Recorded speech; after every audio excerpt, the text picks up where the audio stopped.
ولازم نسجل هنا موقف السعودي لا يقل عظمة عن موقف جلالة الملك فيصل عليه رحمة الله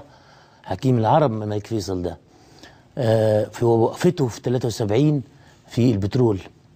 الملك عبد الله عمل نفس الموقف الحقيقة، لأن هو مش مسألة إنه ادانا فلوس،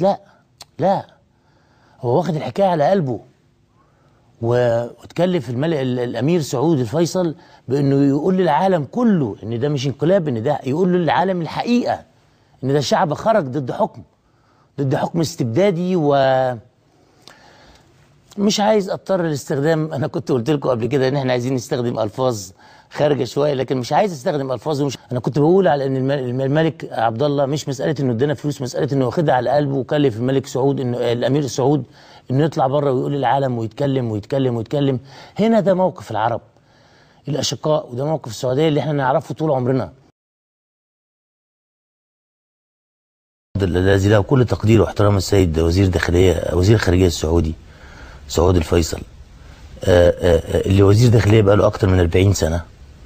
ودي حاجه ما بتحصلش في العالم كله، لكن بتحصل في المملكه العربيه السعوديه، وهم حرين يختاروا رئيس وزير الخارجيه زي ما هم عايزين. بس زعلان وبيأنبنا ان احنا شلنا مبارك، غريبه قوي، مع ان الملك فيصل شال الملك سعود. اي شعب عايز يخلع رئيسه وهو حر، ما نزعلش منه، لانه لما يكون في فساد وفي حاجات زي كده اعتقد ان ده من حق الشعب المصري، ومش من حق حد يتدخل في حاجه تخص الشعب المصري، مش من حق حد ولا يعلق عليه حد، ومش من حق حد يتدخل في حاجه تخص الشعب المصري، مش من حق حد ولا يعلق عليه حد. انا كنت بقول على ان الملك عبد الله مش مساله انه ادانا فلوس، مساله انه واخدها على قلبه، وكلف الملك سعود انه الامير سعود انه يطلع بره ويقول للعالم ويتكلم. هنا ده موقف العرب الاشقاء، وده موقف السعوديه اللي احنا نعرفه طول عمرنا.